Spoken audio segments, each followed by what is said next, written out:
Good afternoon. We are going to do a question on concentration. Last year's question was the question B4. That was a GCE question. Question B4, 2020 GCE chemistry. Now, this question is on concentration.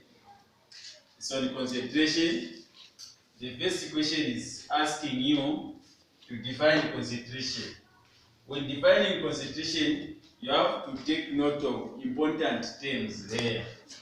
The second, that is this question A, Roman numeral 1, which is defining concentration. Second, state the SI unit for concentration. Calculate the mass of potassium hydroxide. This is this chemical symbol or formula that needs to be used to prepare 500 cubic centimeters of 0.25 molar solution in water. So this molar, the 0.25 molar, this is the concentration of these same things that should be prepared. Now we are going to know how to calculate this. Then the other one is construct a balanced chemical and net ionic equation for the reaction between potassium hydroxide and sulfuric acid, including the state symbols. Okay, these are the things that we are going to look at, and we should be able to solve them very well. Now, the first equation is defining concentration. Concentration by definition,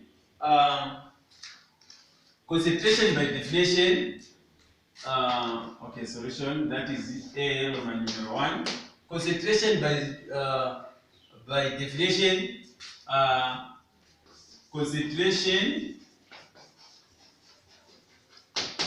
is the amount of solutes or the number of moles dissolved in a cubic decimeter of a solution.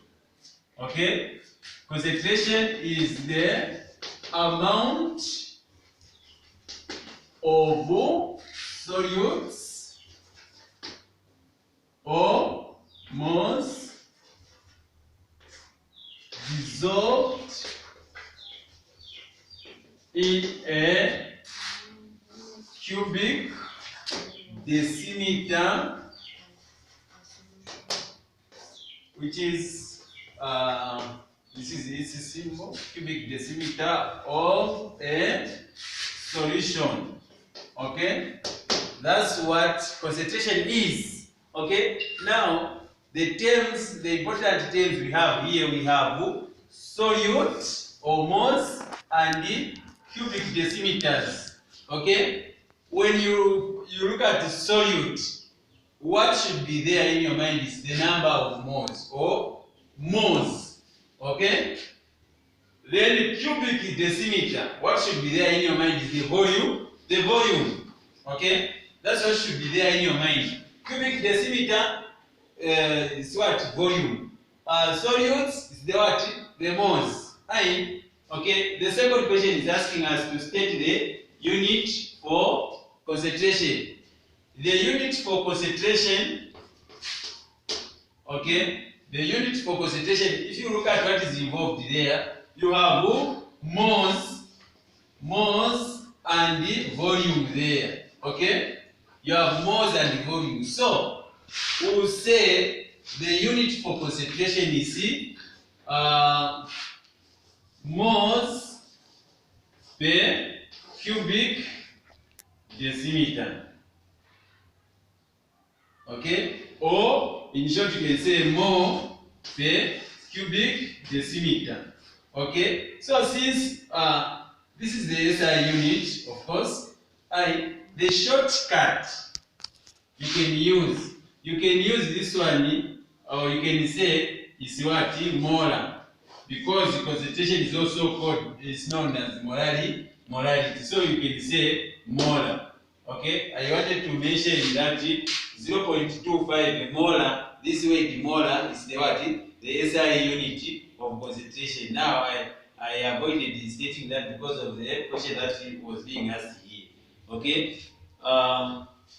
If you have a question, if you are not clear, please just ask, write a message or reply to this video. You will just state exactly where you are not clear.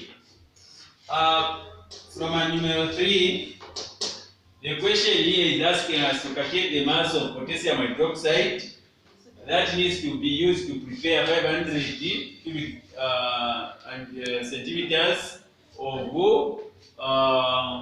0.25 molar solution in water. So, for you to solve this question, the first thing you have to do is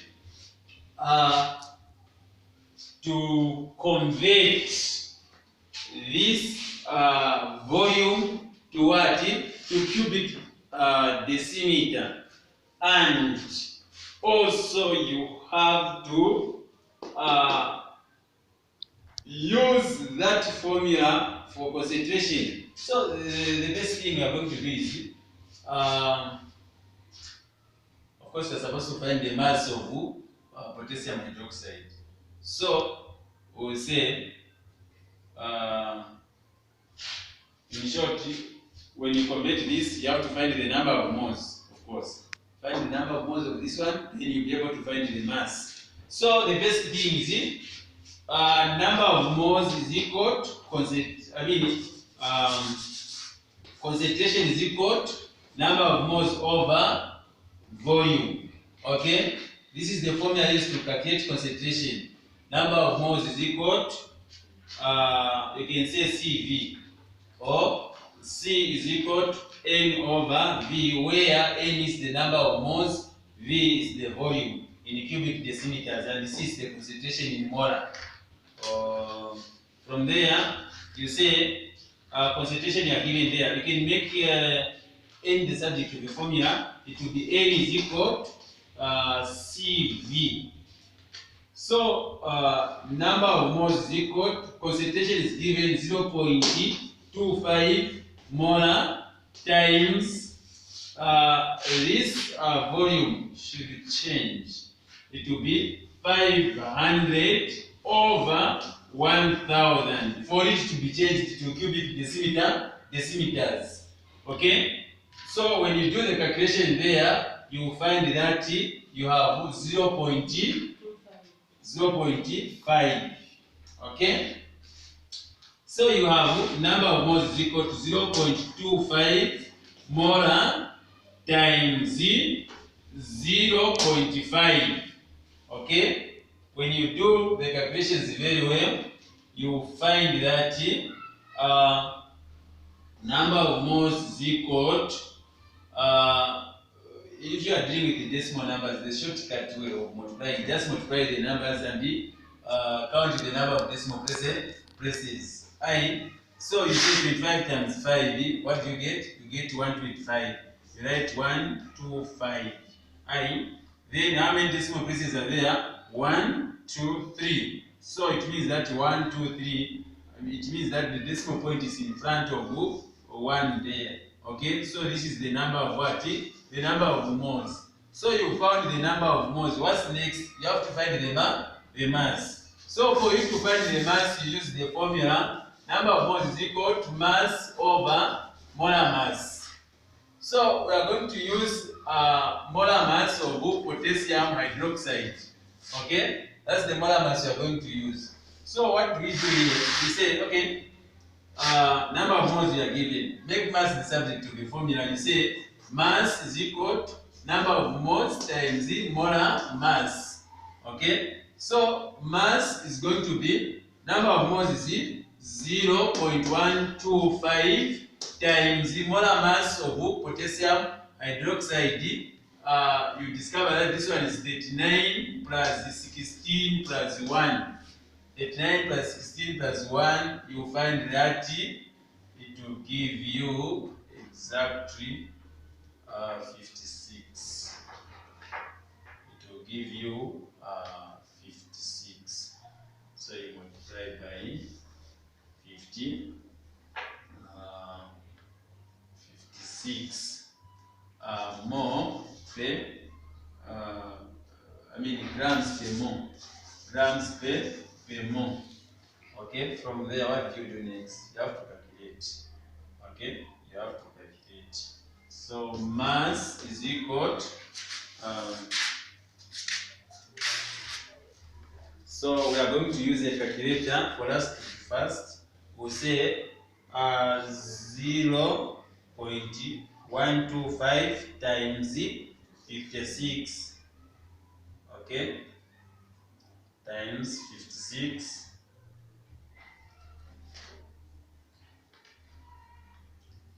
You get 7 grams. You get 7 grams. So it will be 7 grams. Okay, 7 grams. That's the what? The answer. Okay, that is for question A, Roman numeral 3. This is the answer. Okay. Next, construct a balanced chemical and net ionic equation for the reaction between potassium hydroxide and the sulfuric acid, include the state symbols. Okay, we will do that.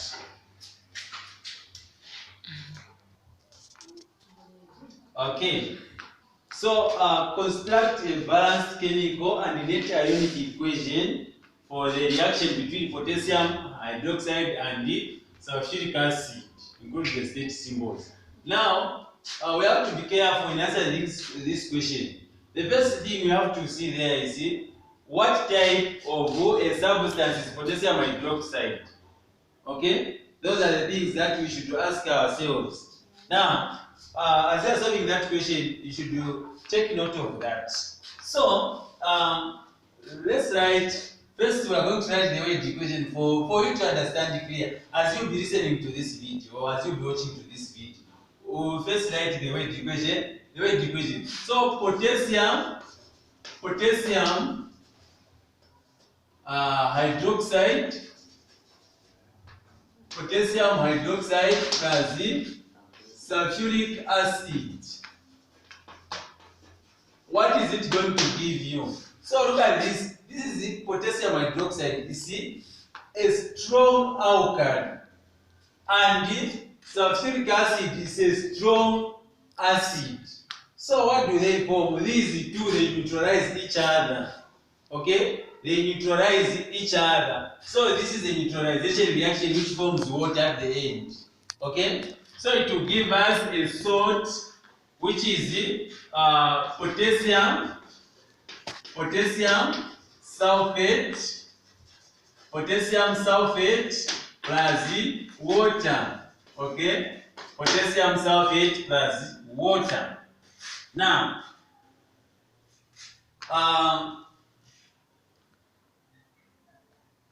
the next thing is chemical equation, of course.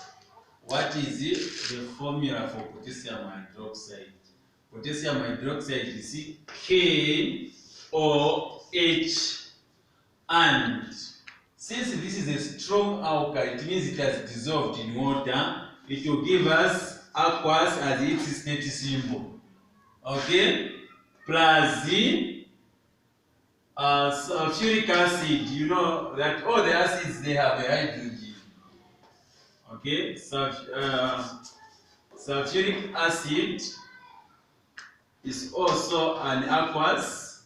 It will give us a salt which is potassium sulfate.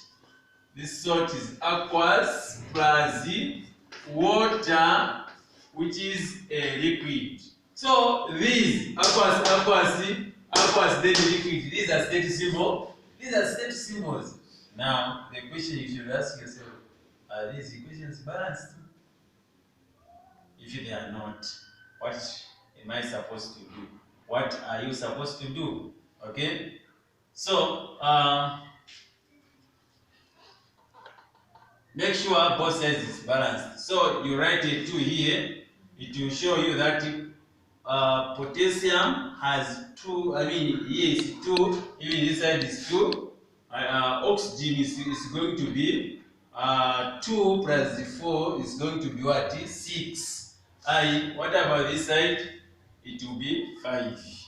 4 plus 1, 5. Okay? Then hydrogen you have 2 and 2, which is 4. And this side you have what? You have only 2. So sulfur you have 1 both sides, this one and that one there. So you add the 2 here. Okay? It will give you, in short, this is a balanced equation. Potassium is 2 here, even here is 2. Oxygen is 4. I mean, oxygen is 6. Even this side you have 4, 2 which is effective bonds. Even that other side, it will be 2 times 1, which is 2, which is going to be 6. Even the other side, hydrogen is going to be 2 and 2, which is 4. Even this one, 2 times 2 is going to be 4. Okay, sulfur 1, even this side 1. This is a balanced equation. You earn yourself marks. Then, in short, we've answered question 1 here. Okay, chemical equation. Then we are answering net ionic equation. When answering net ionic equation, you have to split all those that are in aqueous. All those that are in aqueous, you split them. So we have to split everything which is in an aqueous state here. And let's see if water is going to be formed. Because here we formed the salt which is in potassium sulfate and water. So let's split them. Okay, so you are going to have 2K plus, which is aqueous, plus OH, which is also aqueous. Okay, this one is negative. We are just going to write 2 in here to balance it. Plus hydrogen, we'll write a 2 here to balance it. Then sulfate. Oh, this one is aqueous as well. Plus sulfate, negative 2. It's also aqueous. When these reacts, they form this salt here, potassium here. It's aqueous. Plus sulfate, negative 2 is also aqueous. Water won't split, it will be just like that, 2H2O, which is liquid. The reason is simple. You are told to do what? To split those that are in aqueous only. Then, what's the next step? You cancel spectator ions, meaning ions that are found on the reactant side and the product side that are in aqueous form. So if you look at the equation here, you have potassium is aqueous here, that side is aqueous, so you cancel potassium. It's a spectator ion. Hydroxide is aqueous here. Do you have hydroxide here? No, we don't. We leave it. Hydrogen is aqueous here. Do you have hydrogen in an aqueous state? No, you leave it. Sulfate is in an aqueous state here. Do you have sulfate in an aqueous state? Yes, it's there. You cancel them. Okay? What do you remain with? You remain with the 2. Okay. You remain with the hydroxide. Okay? Hydroxide, which is aqueous, plus the hydrogen, which is also aqueous. They are giving us the product which has not been cancelled here, which is H2O, manzi, water, mengi, amenshi. Okay, all those are some of the languages that I use in Zambia today. Okay, so this is just the simple way of doing what?